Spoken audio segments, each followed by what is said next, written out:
Bonjour à tous, ici Olivier Diac pour une nouvelle vidéo football. Vous ne voyez pas ma tête pour les premières secondes parce que on va débriefer un ou deux trucs. Enfin, on a deux trucs à débriefer ensemble. Et après, on va se faire un petit replay de match. Le sujet de la vidéo, vous l'avez vu dans le titre. On va analyser un peu la plus grande menace qui pèse sur moi à l'heure actuelle au classement mondial, probablement à savoir Andy Lavo. Tout d'abord, nous avons un petit tirage au sort, c'est le tirage au sort pour la figurine de Morgan Torg.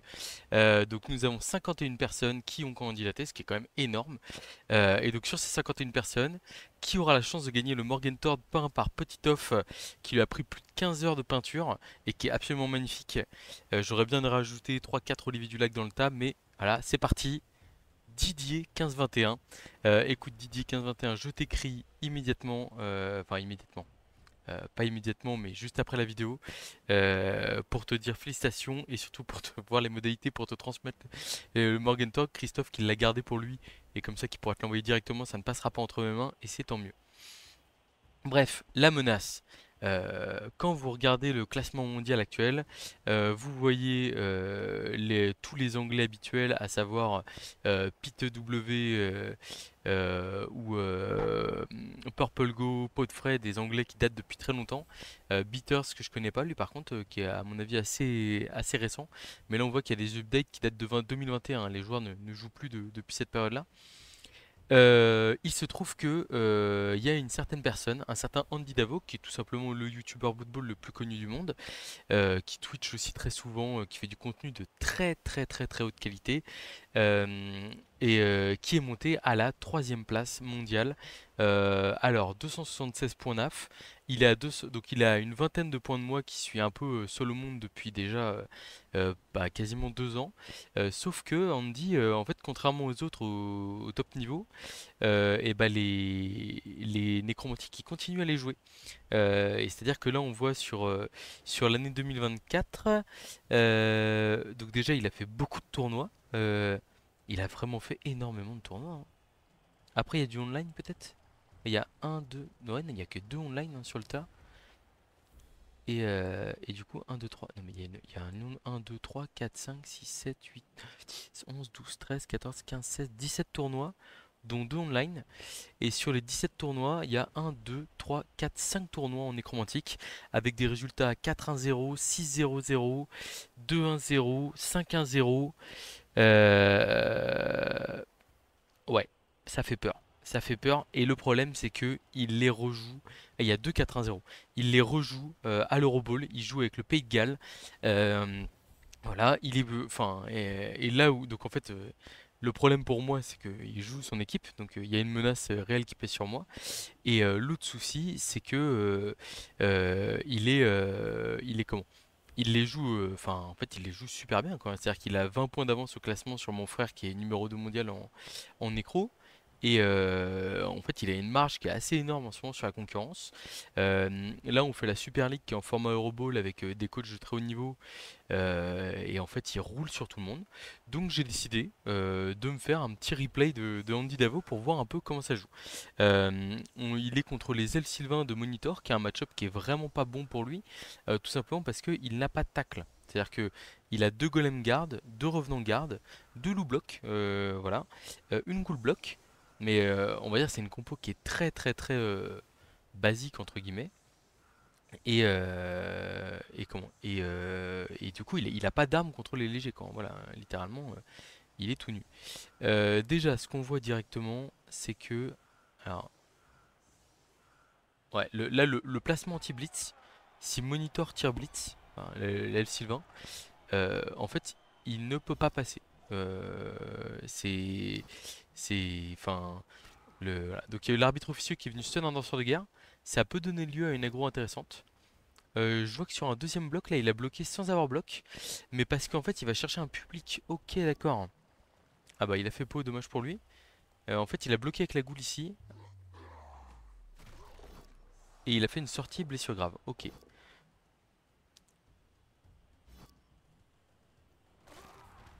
Donc, ouais, je suis pas fan, c'est vrai, de me mettre en- sur un côté quand face à autant de frénésie. Il y a quand même une part de risque. Alors, pour le coup, là, il fait un KO une sortie, donc c'est quand même un début très très correct, même s'il a perdu une relance. Et un passage d'armure supplémentaire. Je pense que ça justifie totalement une aggro potentiellement. À mon avis, il va ramasser la balle et il va essayer de rester au fond de terrain. Oh, il a réussi le pick-up.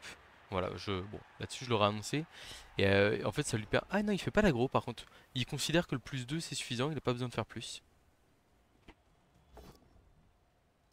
Donc là, un blitz 2D sur un loup, ok. Il y a comment?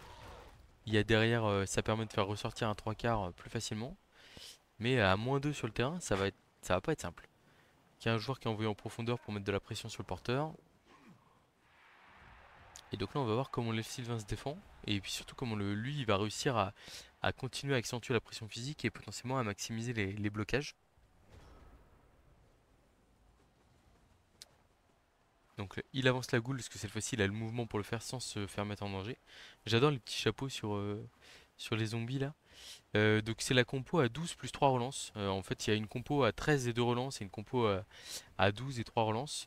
Et en fait, je sais que Samuel joue aussi la 3 relances, notamment parce que en fait, on se dit bah quand c'est un roster qui fait quand même du dégât à force de parce qu'il y a quand même énormément de blocage. Et du coup, il y a vraiment le côté où bah, en fait, c'est possible de faire des zombies en tuant des joueurs ou autre chose comme ça. Alors, ça blitz ici, 2D, encore 2D, ça libère le loup qui était à terre, qui va aller se cacher à l'intérieur, ouais, c'est logique. Ok, il a pas bloqué avec le zombie à 2D. Parce que je pense que du coup, il se dit que ça force à faire bouger ce 3 quarts là et à esquiver avec celui-là. Et donc en fait, ça force des mouvements, on va dire, qui font reculer l'adversaire. En tout cas, il n'est pas allé chercher l'aggro sur le danseur de guerre tac, ce qui veut dire qu'il est vraiment très sûr de sa force, hein. Il se prend une sortie sur un revenant, ça fait jamais plaisir. Je suis plutôt, enfin moi j'aime bien aussi essayer de cibler un peu les genres positionnels nécromantiques, parce qu'en fait taper des zombies pour taper des zombies, c'est pas forcément hyper utile. Ok, donc là plus d'un sur le terrain, un petit double rideau un peu bizarre qui est mis en place.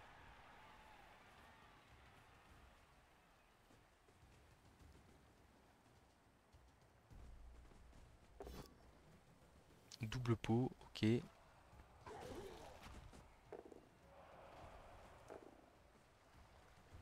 je pense qu'il avait encore joué pour aller chercher un push-push pour potentiellement les mettre en touche. Il colle les golems garde parce qu'il se dit qu'il a pas trop de menaces sur lui. En fait, ouais, je pense que c'est pour gratter des cases et avancer à coup sûr, à mon avis. En fait, les gardes sont absolument horribles combinés entre eux comme ça. Et il y a vraiment très peu d'espoir là de. Enfin, en gros, il faudrait ramener un joueur là, mettre un 1D qui fait peau pour avoir. Et là, esquiver derrière et avoir un dé sur le porteur de balle, quoi. Alors d'ailleurs, est-ce qu'il va pas y aller là, le arracher la balle sur le porteur de balle? Parce que quand je vois comment il se place, je me dis c'est possible. Ah non, il va faire un blitz sur le zombie qui dépasse. Et il va laisser son rideau en place. Il garde ses 3 relances. Ok. Qu'on voit, hein, il y a un joueur qui reste derrière, enfin même deux joueurs là, pour mettre la pression sur le rideau nécro. La compétence esquive qui est utilisée dans tous les sens. Je sais pas si vous avez vu, il y a les nouveaux nains du chaos qui sortent. J'en discutais avec plusieurs personnes. Pour moi, c'est le roster Elf Sylvain full esquive veut arriver dans la top méta. Il y a un chemin qui est un peu ouvert à droite là, donc il va faire un peu l'essuie-glace. Et comme Nécromantique, il y a quand même une certaine vitesse avec les loups et les ghouls. Il va aller juste de ce côté-là. Après, il va peut-être rester du côté de ses gardes aussi. On va voir. Ok, ouais, donc il repasse au milieu de terrain. Hop, un petit rush qui est raté, attention. Ah, il veut vraiment enfermer les joueurs adverses. Donc par contre, il y a une deuxième relance qui a été utilisée, mais j'aime bien parce que ça permet de faire du jeu. Que voilà, il y a une cage en os qui est bien en place. C'est compliqué de sauter là-dedans, hein. Très compliqué. Quasiment que des sauts 5+. À la rigueur, là, ici. Ouais, c'est. En plus, comme il y a quelqu'un à l'intérieur de la cage, enfin, il y a même deux joueurs plus ou moins à l'intérieur de la cage, c'est difficile de blitzer. Pour l'instant, il y a le Sylvain qui va pas, qui se dit qu'il est entre guillemets K plus un sur le terrain, A moins un sur le terrain, donc ça reste acceptable. L'esquive qui est encore utilisée à très beau. Oh là là, ouais. Heureusement qu'il y a esquive sur les Sylvains là. Donc ça blitz avec le passeur pour mettre un peu de pression physique. Je pense qu'il va pas esquiver. Et un 3 plus de plus pour sortir tranquillement. Avec l'utilisation encore une fois de la compétence esquive, hein. On est tour 5. Il faut commencer à avancer. Il y a un receveur qui se fait blitzer. L'armure passe pas. Ça colle les golems gardes, hein. Ça gratte des cases, ça gratte des cases.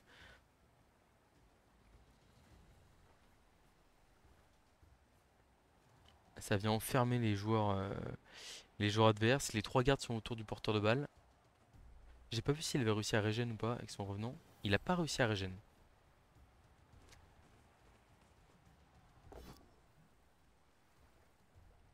Donc un petit 2D sur le passeur qui passe. Et là il suit parce que sinon il peut se faire potentiellement sur un 2D contre sortir la goule enfin ramener la goule en bord de cage, ce qui est jamais agréable. Ok, je pense que là il va sauter et mettre 2D contre. Ah non, il va blitzer le revenant derrière pour coller la goule. Ok, bon le problème c'est que la goule est pas forcément simple à faire tomber à terre. La goule, le revenant je veux dire. Donc il essaie de mettre un peu de pression sur le porteur de balle. Mais du coup en faisant ça il se découvre un peu devant.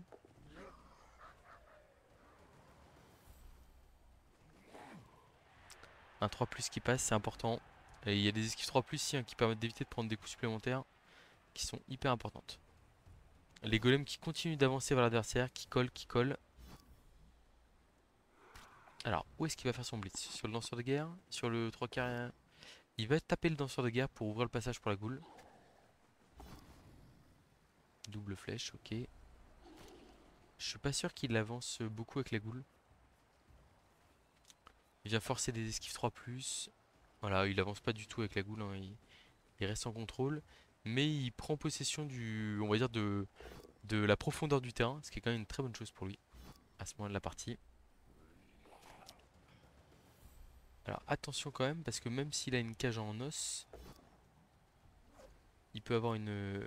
Enfin, le porteur de balle est potentiellement atteignable. Mais bon, et il y a quand même... Enfin, c'est des jets de dés pas si simple que ça à faire. Il reste 3 relances, est-ce que le Sylvain va tenter des choses ou va continuer à jouer la défense?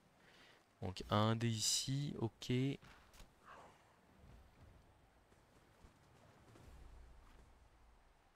Ça va juste aller coller le porteur de balle. Ah non, c'est le saut, 4 plus, 1 dé dans la cage. Le crâne, relancé. Pou. Ouh, pot sur la goule bloc. Ça fait mal. Alors, qu'est-ce que ça donne derrière? Ah ouais, ça donne des beaux rebonds. La balle qui est récupérée, la transmission. Euh, Comment est-ce qu'il va revenir de ça là? Parce que même moi là, je suis en mode bon. Ah ouais! J'adore son nom d'équipe, Shoot Très bien joué, hein, je trouve, de la part de Sylvain ici là, qui allait faire du beau jeu. Une esquive qui a été ratée. Alors, on va revenir au centre du terrain. Donc il y a des blocages. C'est de prendre l'avantage physiquement, toujours. Un petit peu sur un danseur de guerre. Ouh, la blessure critique sur le danseur de guerre. Ça peut faire mal, ça. L'apothicaire qui est utilisé sans succès. Et donc on est sur une deuxième sortie encaissée. Ah, on voit qu'il abandonne totalement... Enfin, de toute façon, il n'y avait pas de possibilité de retour. Mais là, il y a une possibilité de sortir le deuxième danseur de guerre. 3D du golem, il y a un pot. Attention.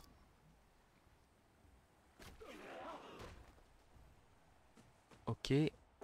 Ça part KO. Euh, Ah ouais, là c'est... Et il va sûrement y avoir une aggro pour terminer, hein, je pense, hein. Double pot sur un 3 quarts esquive. Il a sorti la machine à baffe là, il s'est énervé. Ah, il s'est bien énervé, hein. Là, en vrai, 3 KO, dont... Enfin, 3 KO, je me demande si ça vaut pas le coup de marquer, hein. Marquer tour 7 pour faire revenir des joueurs supplémentaires.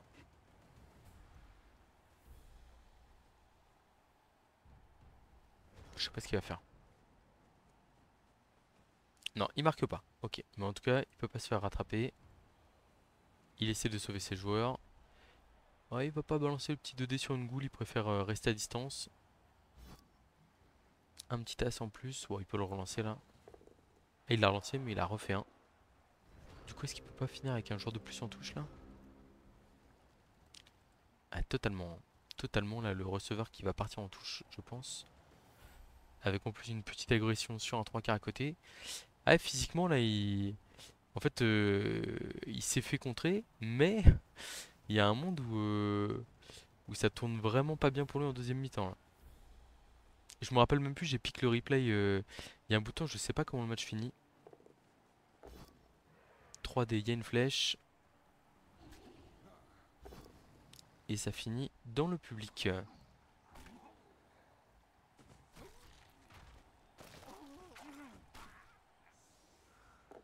Un KO supplémentaire. Et attention en deuxième mi-temps. Parce qu'en fait, le problème, c'est qu'avoir beaucoup de KO. Enfin, si les KO rentrent pas. Si les KO rentrent pas, ça peut vraiment. Enfin, ça peut donner lieu à une deuxième mi-temps très compliquée où en fait, il va subir la pression. Du coup, il va prendre des sorties supplémentaires et des KO supplémentaires. Il va se faire contrer. Et du coup, comme il aura pris la pression et encore pris du dégât physique, bah. Il y aura pas assez de monde qui reviendra. Ah, en plus, il y a la canicule. Oh, ah oui, donc la deuxième mi-temps, elle va être. Il y a 4 joueurs. 4 joueurs, le Sylvain, qui reviennent. Ah, il manque quand même deux loups et une goule, hein. Donc ça veut dire qu'il n'y a qu'un seul joueur qui peut jouer le ballon chez le Sylvain. Mais il n'y a que 4 joueurs chez le Sylvain. Temps mort, ça arrange le Sylvain, ça, hein, le gain d'un tour, c'est une très bonne chose. Il démarre par les esquives, ok. Je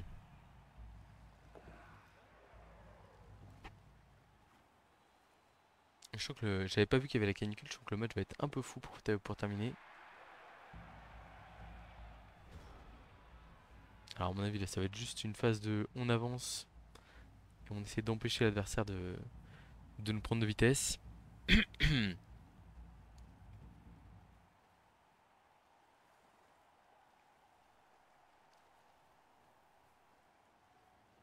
On va pas, on va aller un peu plus vite que ça. Je pense que là, ça va juste avancer. Voilà. Il n'y a pas eu de blitz. Les Sylvains qui reculent beaucoup. Je pense qu'il n'y aura pas de blitz non plus.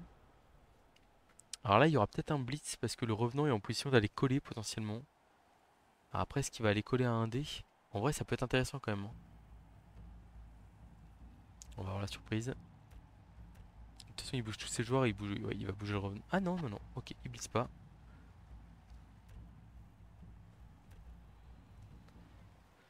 La goule qui reste sur une position assez centrale.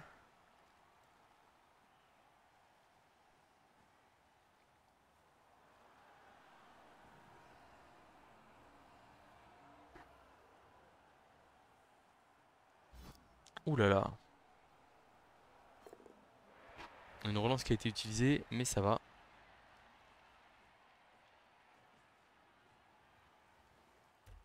C'est marrant là. Les 4 F Sylvain là, qui essaient de se défendre. Ah, donc là, tout le monde va se retrouver collé, hein. Et ça va blitzer à la goule.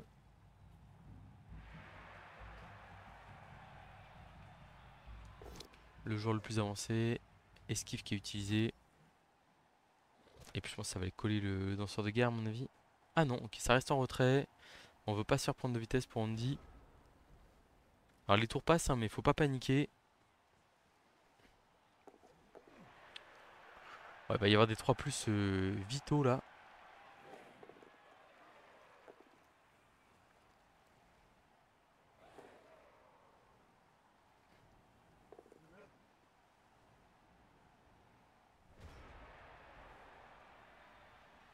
Alors il a réussi à passer au monitor.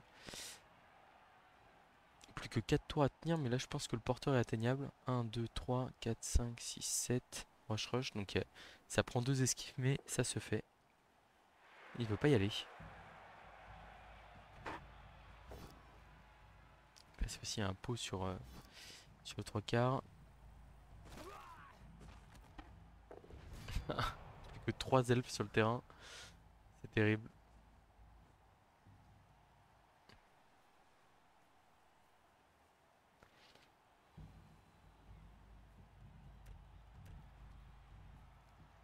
Là, j'imagine qu'il y a un rush pour aller dans le lanceur de guerre. Ah, il y a peut-être deux rushs pour aller bloquer vraiment la porte du lanceur de guerre. C'est pas mal. Où est-ce qu'il va ce lanceur de guerre derrière? Il recule.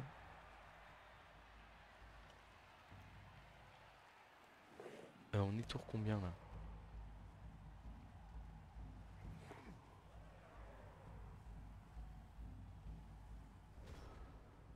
Tour 14, hein, il a quand même gratté pas mal de temps.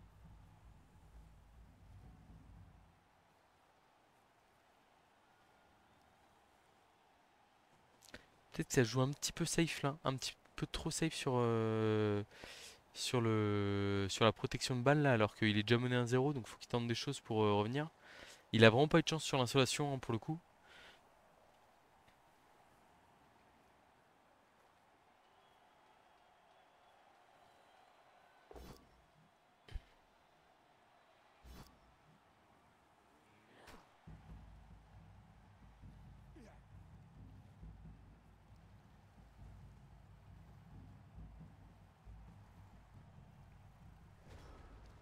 Pour l'instant ça continue à se défendre. Ça va buter un 1D pour libérer le 3 quarts esquive.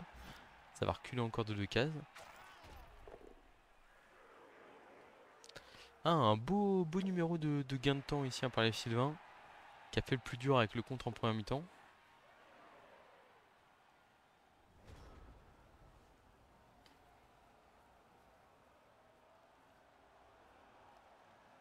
Et puis là, ça a commencé à devenir compliqué d'aller jouer la. Enfin, d'aller sur un nul, non?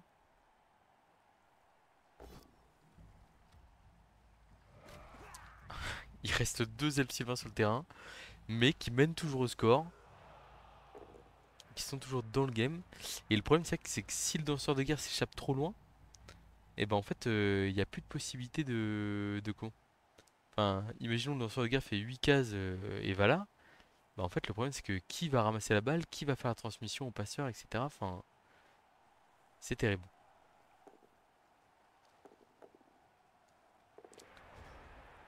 La goule qui reste sur une position centrale.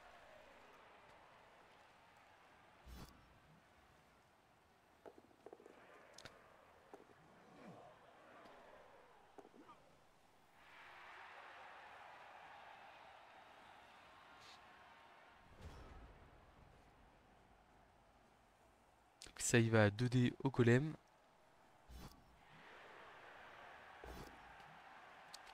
Eh, j'avais. Ah si, il y a un pot sur le. Alors là, faut pas suivre, hein. Faut pas suivre ce bloc-là, c'est une erreur. Parce que si la balle tombe sur le golem qui catch la balle, c'est la fin de la partie.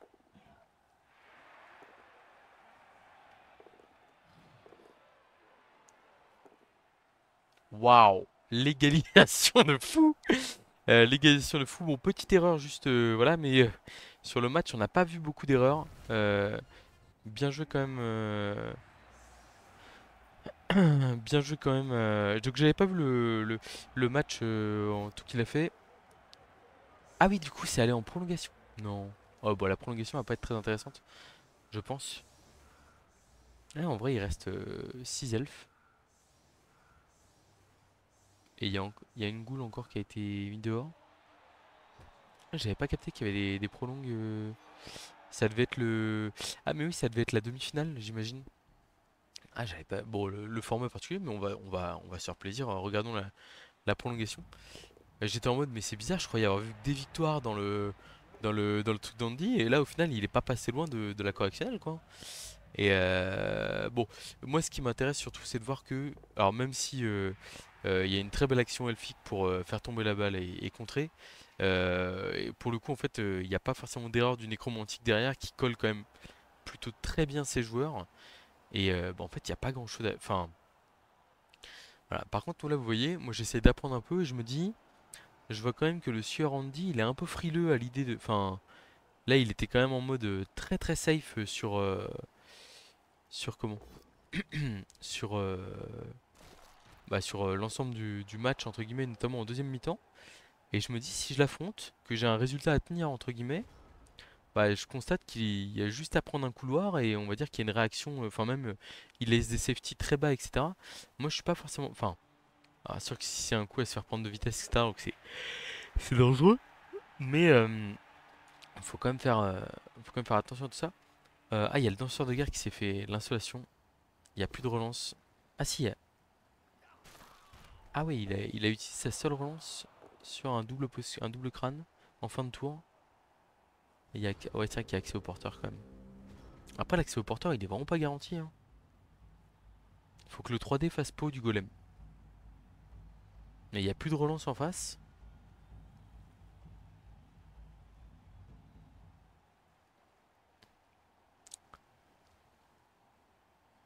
Ah, par contre, on le voit, hein, le schéma défensif à chaque fois du nécromantique, il est très très fort, hein. C'est-à-dire qu'il y a...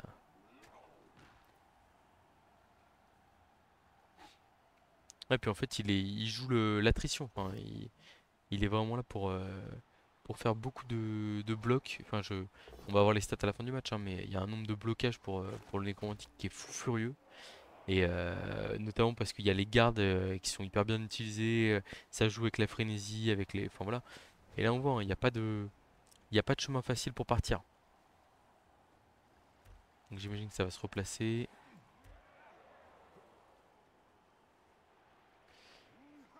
Je suis pas hyper fan parce que là du coup il prend un public gratuit entre guillemets. Ah par contre il va peut-être mettre un joueur en position. Ah non il le met même pas en position marquée.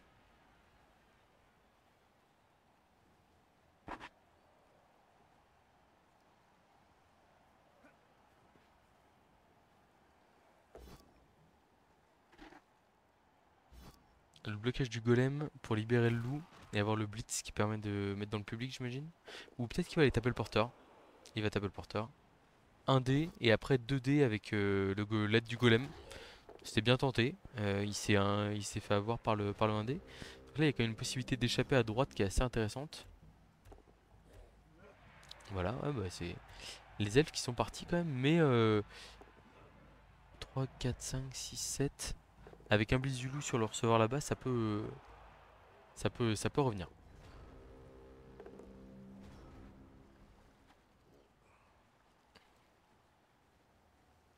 Ah, ce qui est trop bien avec Necromantic, c'est qu'il y a quand même des joueurs qui sont capables d'être très rapides et qui permettent, au final, même quand ça va pas, de revenir un peu du néant.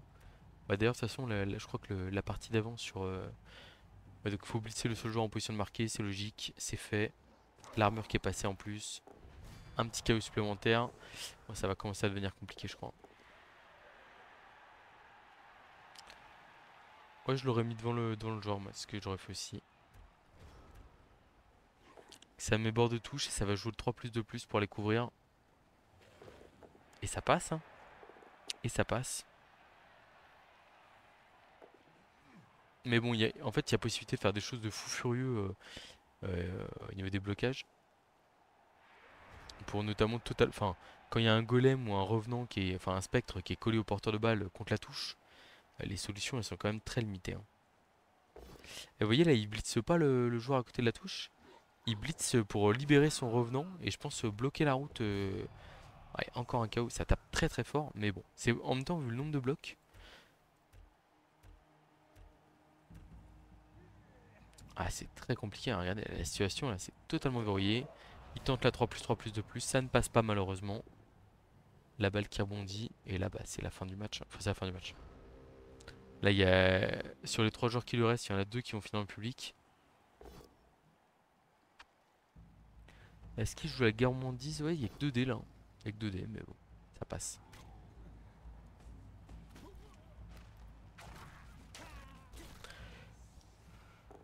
Tac.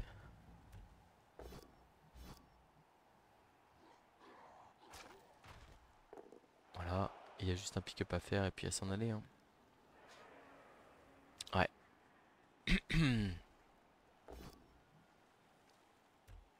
Ouais, défensivement, Necromantic c'est très très fort. Et Mister Andy Davo, il a quand même une rigueur qui est vraiment très. Ouais, bah, qui est bien là. On sent qu'il y a une maîtrise du roster.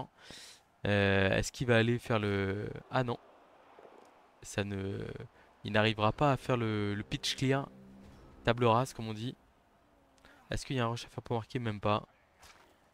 C'est fini. Et bah ok, match plutôt instructif. Moi je me note. on va dire sur la case agressivité, passivité, je vais plutôt mettre Andy Davo du côté plutôt passif. Ce qui marche très bien. Enfin, en fait, faut juste connaître son style de jeu, hein, voilà.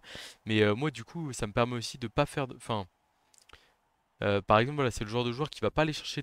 Enfin, en attaque, là, il avait pas le choix, donc il était qu'à plus un sur le terrain. Il devait avancer en collant un peu ses gardes, etc.